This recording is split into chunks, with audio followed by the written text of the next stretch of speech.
Hello, everyone, and welcome to another episode of Wavelengths, an Amphenol Broadband Solutions podcast. I'm your host, Daniel Litwin, the voice of B2B. And folks, thanks so much for joining us on another episode of the show as we continue to explore top trends, technologies, and really just unpack matters of consequence within the larger telecom industry. So thanks again for joining us. I appreciate y'all tuning into another episode of Wavelengths. And as we get into today's talking points, I want to make sure that you are all caught up on our previous episodes of the show. We have done a real crop of engaging conversations over the last several episodes of ABS's show.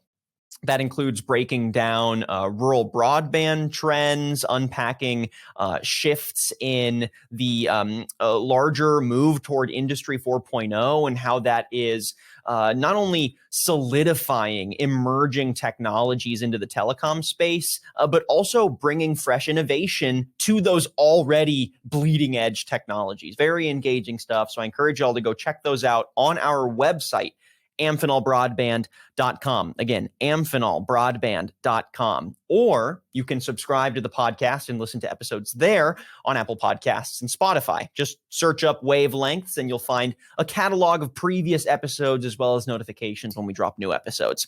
You'll also want to go to our website to find more information about our solutions and services and other great pieces of content, including obviously episodes of the show, but also blogs, white papers, other resources, videos, you name it. All right, team, let's jump into today's episode of the podcast. So today's episode is actually going to be turning the camera lens and the microphone inwards to Amphenol Broadband Solutions as a company. Again, several of our last episodes have discussed high-level trends shaping the telecom world, but with today's episode, we wanted to give our audience some relatable insights as we reflect on some internal challenges and solutions that ABS has taken on in recent years. One of those big ones being improving the customer experience. So most of our business professionals that are listening to the podcast today know pretty well the importance of a quality customer experience, right? And the front line of customer support is critical in making customers feel heard, responded to, served, and taken care of, right? This is true across all industries and especially in telecom. But often when the tools we have to support that customer service process are manual or they're outdated or clunky or cumbersome, whatever it might be, customer support ends up needing more support than it can offer, right? In those cases, customer support is not maximizing its role in the outward-facing element of your operations. ABS has been dealing with a similar type of customer support dilemma, and the consequences can be pretty stark. But today's episode is about looking at the solutions, right, that ABS has taken on to revitalize its customer support tools and to embrace change in their operations when cracks in the armor start to show. And what we hope is that with this conversation, our audience can learn a little something, right, for taking that magnifying glass to your own operations, analyzing where can our customer support experience and operations and technologies and processes improve, right? To what effect? How do we implement solutions? And how do we measure that those solutions are actually improving that experience for our pool of customers? So without further ado, let's introduce our guest for the day who's going to break down this trajectory and journey internally here for ABS. We're joined by Bill O'Donnell. He is Senior Director of Product Management and Customer Service Support at ABS. Bill, welcome to Wavelengths. How you doing, man? Hi, Daniel. I'm so happy to be here. It's been kind of an exciting year, so a lot to talk about today. So I appreciate the time on the show today. Absolutely. And we really appreciate you taking some time to mix things up for our audience here, get some content that looks a little more inward. The holiday season is always a reflective time of year. So, it lines up perfectly for us to be doing some content like this where we take a peek at some of the strategies that you and your team have implemented to improve your operations, identify issues, and turn those into solutions and an improved experience for your customers. Look, the holiday season, regardless of what industry you're in, is always rife with challenges. And if the customer support lens isn't finely tuned to massage those challenges, things can get out of hand. So again, thank you for joining us. And I think this is going to be some timely stuff for our audience. What I want to do to start off is really set the stage, right? Why are we even having this conversation? I know that just as some brief background context, ABS, or at least you had expressed off camera that some of the back office operations of ye olden times for ABS had persisted for quite a while, and were starting to really show their outdatedness. And so I'm wondering if you could describe what the old ABS back office operations looked like and how that intersected with customer service, right? And if you could paint that full picture of managing the day-to-day, so our audience really understands what was at stake here, right? What did it look like to just manage that back end day-to-day and manage customer operations day-to-day? Fill us in, and then we'll better identify some of the challenges and, paint the timeline. Yeah. So, Amphenol's been around forever, and, the systems that they had in place, their ERP system, it works really well for us. It helps with manufacturing. We're able to process orders, invoices, everything out of the system. Pre-pandemic, we had a small team of customer service representatives that, sat in the office, they printed out orders and they manually entered them into the systems, and, everything would flow through the system, manually. And it just seemed that, once the pandemic hit and people were working from home, there was a real disconnect of, being able to have that office environment to be able to manually process all of this. So once the RDOF money, the rural build out started, you had a lot of the larger operators that were sending through thousands and thousands of orders. We were used to processing, maybe 100 orders a day by manual, processing. They were printing them out. They were still getting them on fax machines and manually typing them into the system. And so, coming on board to this department, I realized really quick that there wasn't enough man hours to type in all of this information every single day and stay ahead of the game. So, we really had to take an inward look and figure out how are we going to get through this mountain of paperwork in a short amount of time. And that's pretty much, where it all started was, walking into a room and seeing just stacks of papers in the corners of offices, just waiting to be filed. So we realized really quick we were never going to be able to keep up with this demand unless we had to make some changes. And that's fair, right? The conditions of operations often, change at a faster and faster pace year over year. And while small tweaks, Band-Aid solutions to existing systems can work well enough, every now and then, eventually those things start to compound, right? Eventually you get to the point where it's like, well, we can't just keep tweaking this back-end solution and these processes and, our interaction with software solutions to make the most of this for our operations and customer experience. Eventually something's going to have to give, and it's going to have to be a total overhaul, right? And so I'm curious, what were the sort of leading indicators that it was time to make that overhaul, right? Why were these processes creating challenges for the team, and how was this rippling out into the customer experience, right? If you could pinpoint the specific areas that were really causing some grief and alerted you that, hey, time to raise a red flag. So, yeah, some of the major challenges that were brought to light was really just being able to have data visibility.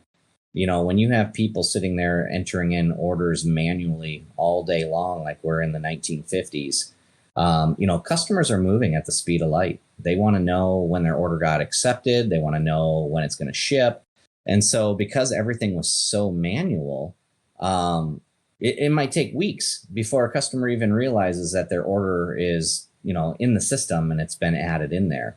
So, just having the visibility of the data, at the speed of light, like our customers are moving, was one of the key indicators that something's got to change here. We have to figure out a way to process this better.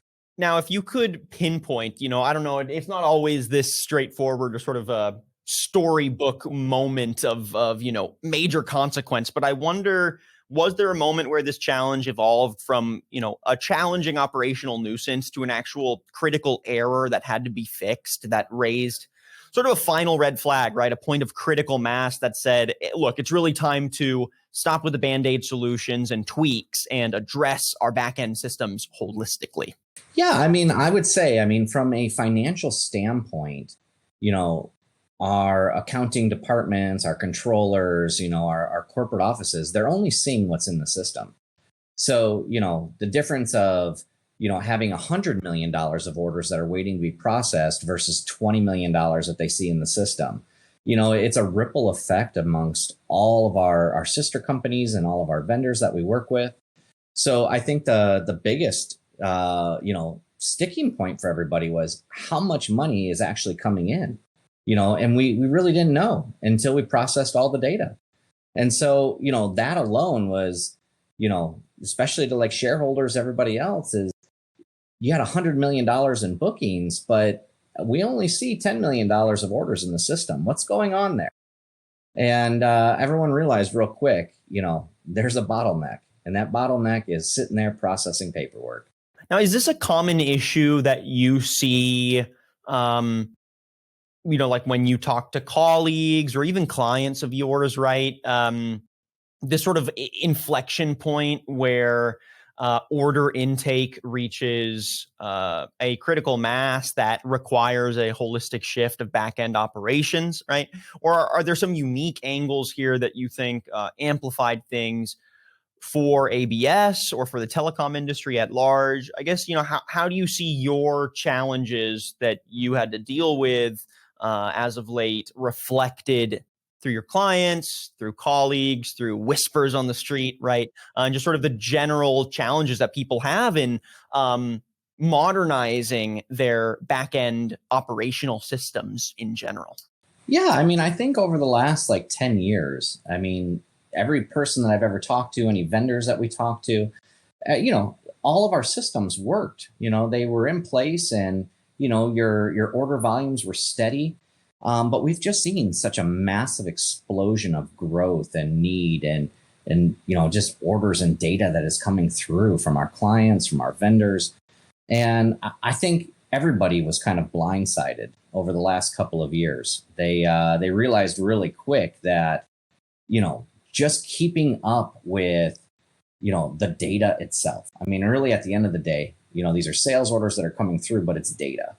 And processing that data and being able to stay in front of it and get, everybody the information they need. So, I've talked to a lot of different vendors that are having to go through the same struggles that we are. We are all having to adapt and modify and really start from the ground up and figure out where's the chain broken here. It's everything with supply chains has been delayed. Pricing for fuel is up. Transportation, workers are at a shortage. All of these little things, all butterfly effect throughout the whole process. But it all starts with that initial order entry. Nothing happens until it gets entered in the system. And I think we're all in the same boat right now. It's been a challenging couple of years. There's a lot of money, being funneled through from the government into all of these build outs of our infrastructures. And I just see this, continuing to grow.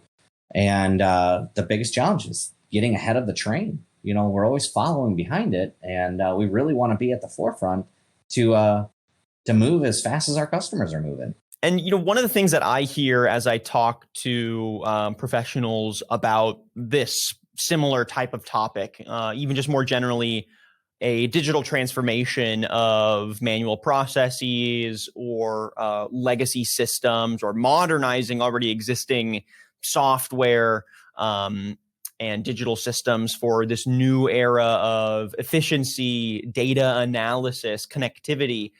Really, the things that stand out as needs are, in this transformation, we have to find ways to make these operations and these softwares promote better communication, better clarity, and then obviously just efficiency in operations, right? So what did you identify in beginning the solutions process, right? Seeing these issues and thinking, okay, what needs to be fixed and how.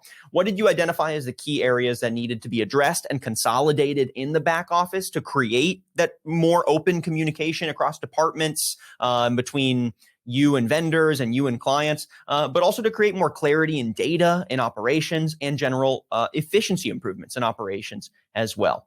Again, what were those key areas that you felt needed to be addressed and consolidated? I mean, when you first, when I first started to analyze some of the problems that we were having, it all came back to the very, most simplest form of issues. And that is, they were a paper type department.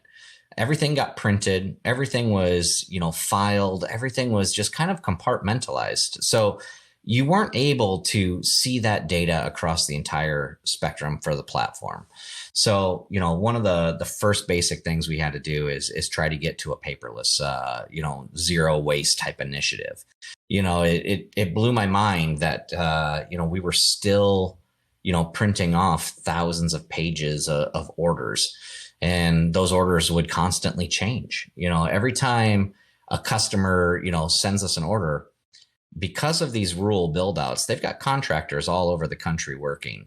And those contractors are moving from city to city, location to a location.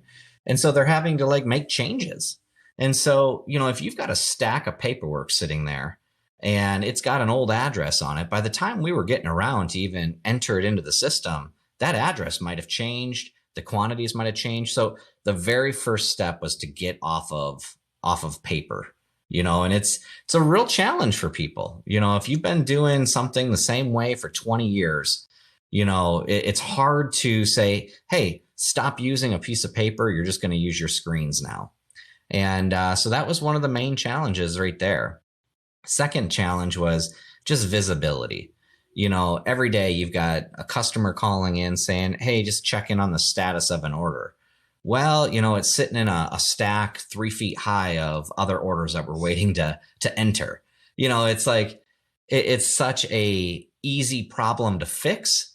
But when you're working with legacy systems like this, I mean, an ERP system for a company is one of the most entangled pieces of software that any company can use. It drives everything. It drives manufacturing. It drives orders, invoicing.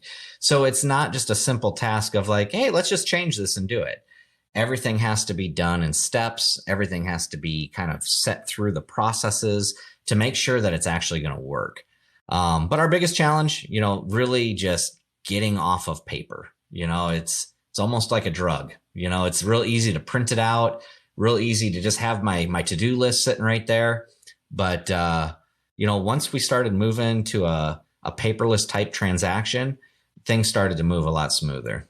And do you find that in this transition process, any of those more sort of archaic manual record keeping formats remain, right? Is there any use for just straight up physical records of any of these back-end processes at all? Or do you find that it's just a complete improvement on all fronts to fully adopt a modernized paperless trail of receipts?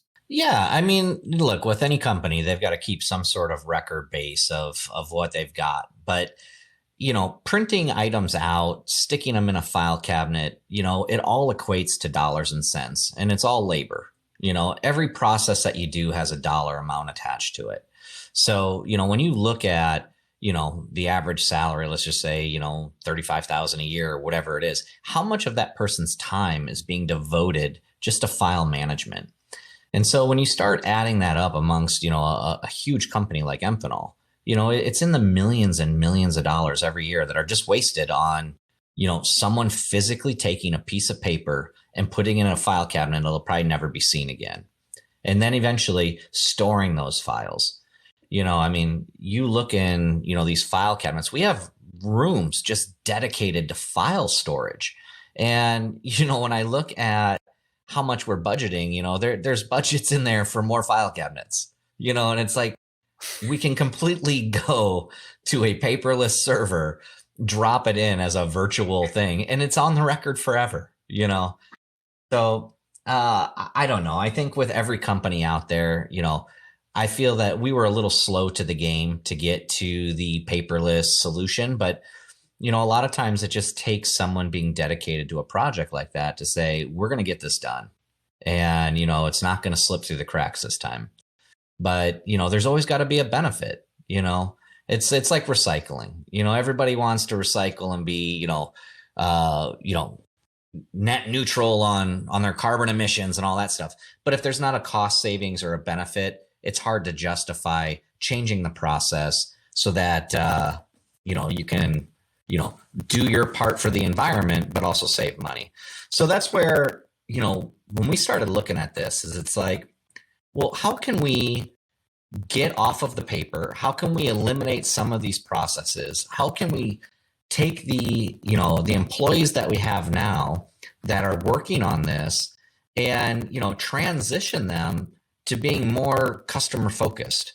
Right now I feel that, what has occurred in the past is everybody was drinking from the fire hose, and we weren't able to really nurture that relationship with our clients as well as we could because we were buried in processing.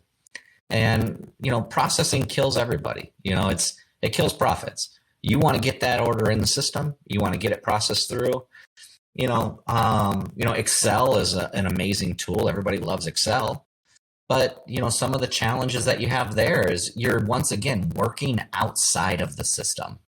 So we've been trying to work on integrating reports, trying to make it so that it's user friendly for everybody. Are we there yet? No, it's going to take us a little while to get there, but we are moving in the right steps. And Amphenol's leadership is very committed to, trying to improve this so that, A, we're efficient, but B, we're getting those customers the info they need when they need it. Nothing's worse than telling a customer, I'm sorry, I can't see your order in the system just yet. It might be sitting here on this stack of paperwork that we're going to process here shortly. It should never be like that. Yeah, no, I mean, I think that's an incredibly fair, sort of last straw, right? If your operations are creating hiccups, well, I guess bigger than hiccups, right? Creating major roadblocks in fulfilling your customers' orders, if they require budgetary needs that are wholly inefficient, if they make for, records falling through the cracks and a literal filing system that is just almost impossible to maneuver in a timely fashion. Yeah, all of those things start to compound. And then, it's not really any one issue. It's just sort of the domino effect of all of this can't be band-aided. It needs to just be holistically addressed. So let's talk about that solution side of things now and the process and how it's been going for y'all and how it went, right? What you're already working on. We'll start here. Where have there been some hiccups, right? Some challenges in the adoption process of a new back-end software, of fully digitalizing these operations, right? Any bumps maybe along the learning curve as internal employees adopt these resources? Any challenges in implementation of the new systems and processes, right? Where have you faced some challenges, and then how have you worked to overcome them as well? Yeah, I mean, there's been a whole pile of challenges. You're working with a system that, is a legacy system. And, the entire company for this division is built on this program, our ERP system. And so, trying to band-aid it, like you said, and make updates to it, it proves to be a huge challenge.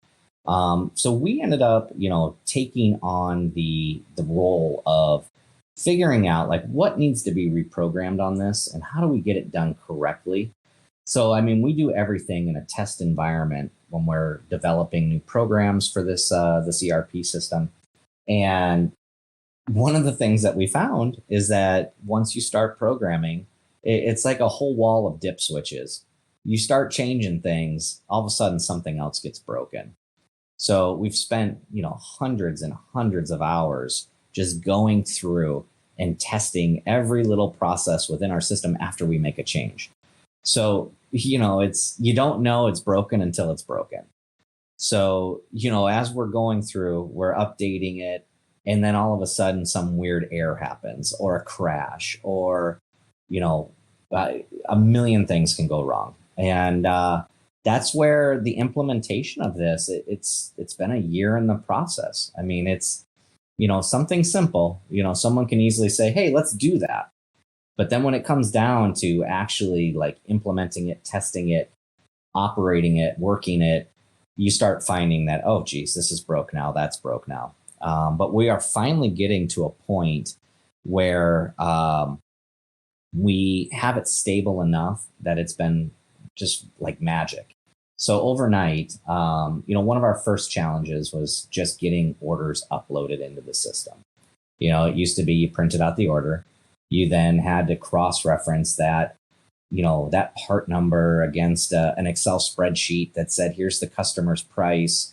And then, enter it in there, enter in lead times, enter in dates it'll possibly ship. And so just reviewing that process, each order was taking 20, 30 minutes. And you're talking thousands and thousands of orders. So, what's the first solution you can do to fix that when you're trying to just do it? You throw labor at it. So we threw a bunch of labor at it. Well, did it really fix anything? Not a chance. All it did was it allowed us to process a little bit more. But every day we were just behind the 8 ball, getting more and more orders in. Great problem to have. You have so many orders, you can't even process them all. But what you find, though, is that when that happens, the entire supply chain basically collapses. As we were taking the time to enter all these orders in, nobody has any visibility on what raw materials do we order? What do we bring in? How much should we be shipping in? So if it's taken you a month to process something, now it's going to take the next person that gets that, how much raw material should I buy? Takes them another month to figure out what they need to do. Well, now you're 2 months down the road and you haven't even done anything. So one of our first steps that we did was the automatic upload system. And it can take an Excel spreadsheet from, the customer's system, and it allows them to just upload it into our ERP system, which will then automatically input the orders in. It does a cross check. It, tells them what dates it's going to ship. It then turns around and says, hey, customer, your order has been acknowledged and received. Thank you for your order. And then it sends off an purchase order to our sister divisions that may have a product that we're selling to an end user. And it'll automatically generate that PO. So what used to take 20, 30 minutes is now taking about, 1 to 2 seconds to process. So huge, huge improvement. It's not just me. It's a whole team of people behind it. The whole group is basically involved with beta testing this thing, making sure it's successful. So we're really happy with the results so far with this first little step that we made. And since you've made those first steps, what has been the net effect on your internal operations and your customer experience from taking on this back office transformation, right? Can you already begin to quantify or qualify any of those positive ripple effects that the customer or your vendors are already feeling? What kind of feedback are you getting, and how is that informing, how you tweak the strategy to continue this rollout? Yeah, great question. So when you're working with people, I have a whole team of customer service representatives, and when you go into that office and you see the miserable look on people's faces, they're not happy at their job. They're hating life because they're doing the same repetitive step over and over and over again. It has a ripple effect through everybody. The customers feel it, the sales reps feel it, the managers feel it. It's not a good place to be. And by making just even this small little first step on being able to auto upload, our support staff had a moment to breathe every day. They weren't always just sitting looking at this mountain of stuff to process. So, just going back there to the office and seeing that everybody is enjoying, their jobs again, makes that whole process so much better. When the sales reps are happy and the customer service reps are happy, they're able to really give that engagement to the customer and say, how can I help you? Whereas, back in the day, it's like, look, I'm so busy. What do you need? And that's kind of the mentality that was kind of happening in our departments is, we're all buried. There's nothing we can do, so let's just deal with it. But, taking this proactive step has changed everything. I mean, it's really made our teams feel like, hey, you know what? We are making some improvements. We're going to stumble along the way, but I can actually answer my customers now. I can have a conversation with them. I can talk to them. I'm not so buried that I can't do my job anymore. So it's rippled all the way down from vendors all the way down to, internal departments. And are you maintaining some kind of feedback process internally to sort of a beta test, right? Or get sort of a finger to the wind for as you push these changes, what's the immediate effect? How are people taking it? Where are they struggling? And, oh, hey, this idea you implemented, it kind of works, but, hey, Bill, I think you may have missed this perspective. Oh, okay, let me go back and change that, right? Do you have any kind of process that looks like that? Or how are you approaching that feedback process so that you make positive changes for your internal operations in real time? Yeah. No, great question. Really the proof is in the pudding. I mean, when we start seeing, that we, have gone from $10 million of processing to, $80 million of processing in 1 month, that right there tells you something's working. When you can see in one day that they've processed more data and more orders than they have all month, you start seeing that smile on everybody's face. We do have a weekly call that we have to, go through. And, I manage a lot differently than some other people. I mean, I really, the people that are in the field working with this data every day, I want to know what's the easiest way. If something could be done better, how would you do it? And then I can take that and I can assign a dollar amount to that. And how much will it take? And so then I have to start analyzing, okay, well, if you're saying it's going to take a week to do and it's going to cost this much, how would I implement that so that over the course of a year, I've more than paid for that improvement and I've changed the quality of life for your job? And I think with anything, everybody gets scared that if you automate too much, it's going to cost jobs or it's going to mean that someone doesn't need me. So I try to keep that mentality out of everyone's mind that, look, nobody's, getting replaced by an automated system. What we then do is we transition and we make ourselves, proactive instead of reactive. And I think with that security, everybody's really been bringing a lot of ideas to the table. You can definitely tell when someone is kind of keeping something close to the vest because they're afraid of being, obsoleted. And with the teams, we have a very open atmosphere of, if you think it's a good idea, bring it to the table. Let's discuss it. Someone can easily say no to something, and but without really going, well, how would that impact us in the future? When I'm sitting here trying to figure out what's the next big step that we're going to do, it's really not for what's going to help me today, but it's who's going to help my replacement in 10 years from now when, they're doing this job and they're like, wow, thank God they made that investment into the systems back then. I wish somebody would have made it earlier, actually, but now, we get the rewards of seeing all the benefits now. So it's great. And that's encouraging to hear, right? And I hope our audience, takes some notes from that too.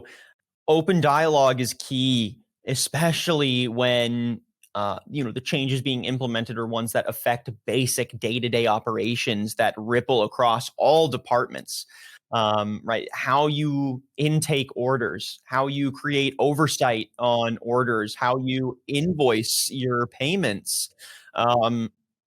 Changes to any of those processes or softwares naturally is going to, change things for different departments in different ways. And so encouraging, right? Not just sort of tolerating, but encouraging that open discussion and feedback and dialogue across departments to make sure that the changes that you and your team are leading are done with all of their needs in mind, is critical. And it's encouraging to hear that is how ABS is approaching it. And, I would I would expect that most of our listeners would agree that when they approach their major back office shifts in that way, they lead to better results.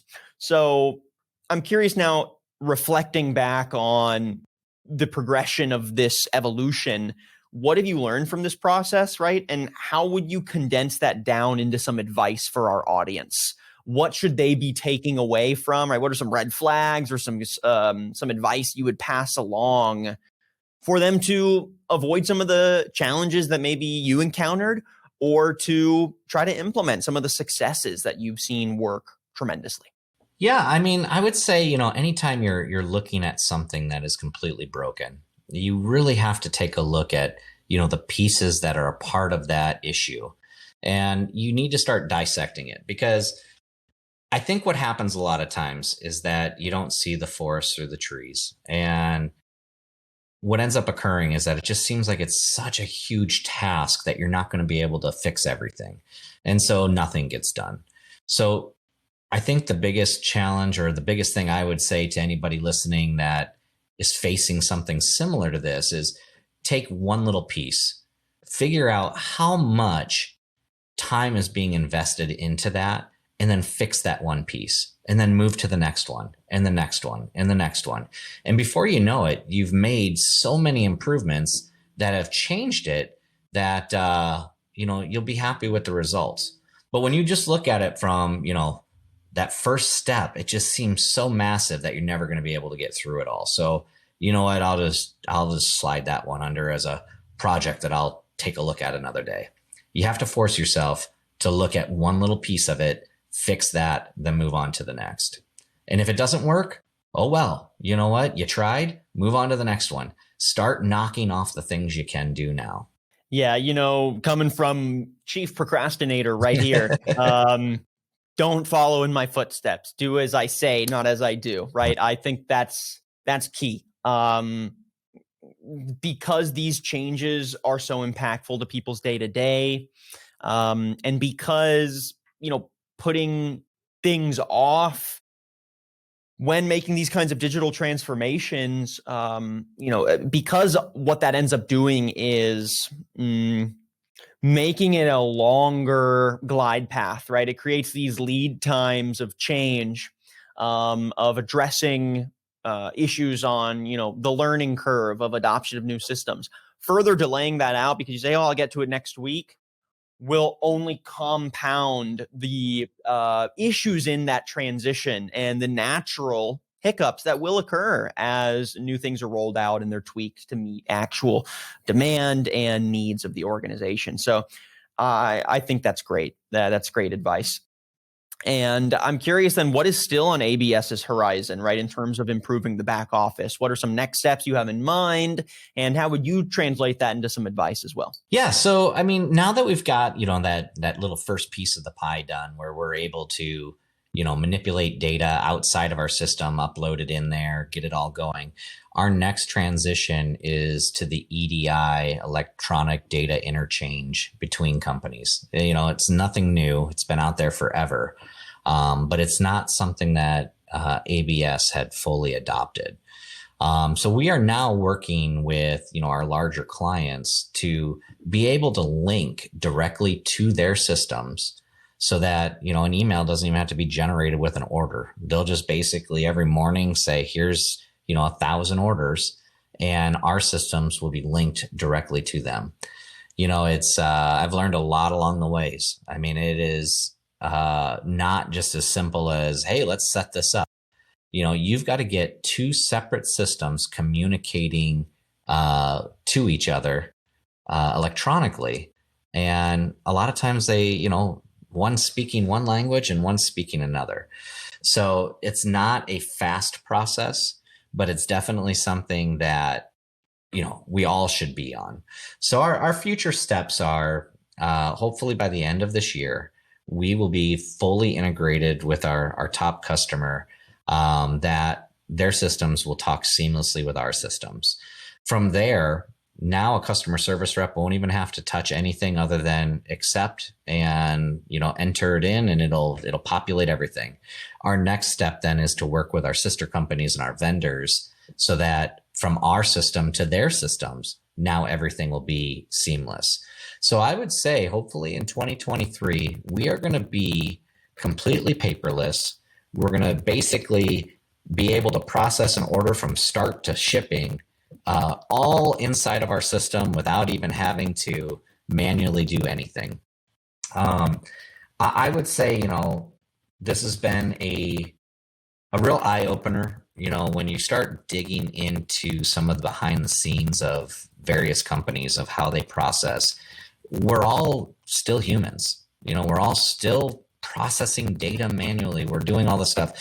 So, my suggestion to people out there listening would be take a look at your current steps and, really start talking to your, to your counterparts and say, what takes the most time in your day? And then go from there and figure out there's got to be a way to process this. I mean, I tell everyone, if you're doing something repetitively over and over and over, just like in Excel, there's got to be a formula for it.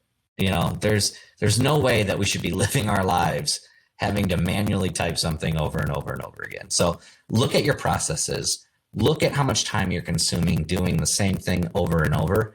And there's plenty of companies out there that can help you with this information to say, here's what we're doing every day. How can we improve this? Yeah, there's a front end cost to it. There's always going to be a front end cost, but the back end is where you're able to amortize that and say, hey, look, we're going to save, $4 million a year if we do this.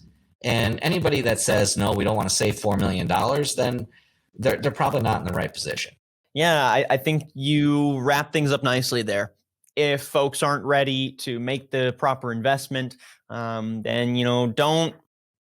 don't half measure it, right? These kinds of changes are important to sit down and implement in a focused and holistic way, because by the time that it's time to do that, Band-Aid solutions, piecemealing is probably already, pushed to the limit, right? You've already sort of expended that pool of solutions. So when it comes time to really revitalize back-end systems, digitally transform them, invest in completely new software, or rethink operations from the bottom up, probably best to do them in a focused timeline with set goals in mind and key metrics to gauge what does improvement actually look like for our internal teams and our customers, right? And doing that a little bit here, a little bit there. We'll get to it next week. We'll get to it after the holidays, even though we started it in October.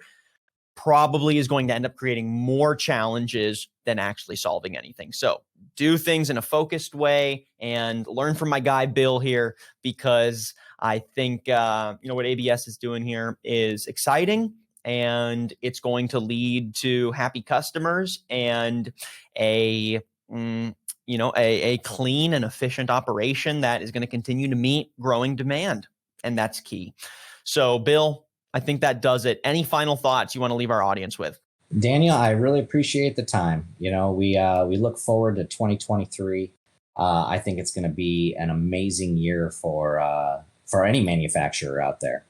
So keep looking at your processes and focus on the things that need improvement, and then implement them. Just like you said, Daniel. I mean, you have to have a timeline. You can't just say, I wish I had $1 million and not give some sort of goal how you're going to get there. So with that, I appreciate everything. It's been a great format to tell you some of the innovations we got coming up. So really appreciate the time. Absolutely, Bill. It was a real pleasure. Thank you again for your time on the podcast, and looking forward to bringing you back on soon for some further updates on how this transformation is going of ABS's back office. Till then, folks, we've been chatting with Bill O'Donnell, Senior Director of Product Management and Customer Service Support at ABS. Bill, if folks want to get in touch and pick your brain a little bit more about this, or just learn more about ABS and how y'all handle yourselves as a company, where can they learn more and how can they get in touch? Yeah, anybody can always email me. My email is bodonnell@abs-go.com. Also check out our website at Amphenol broadbandsolutions.com.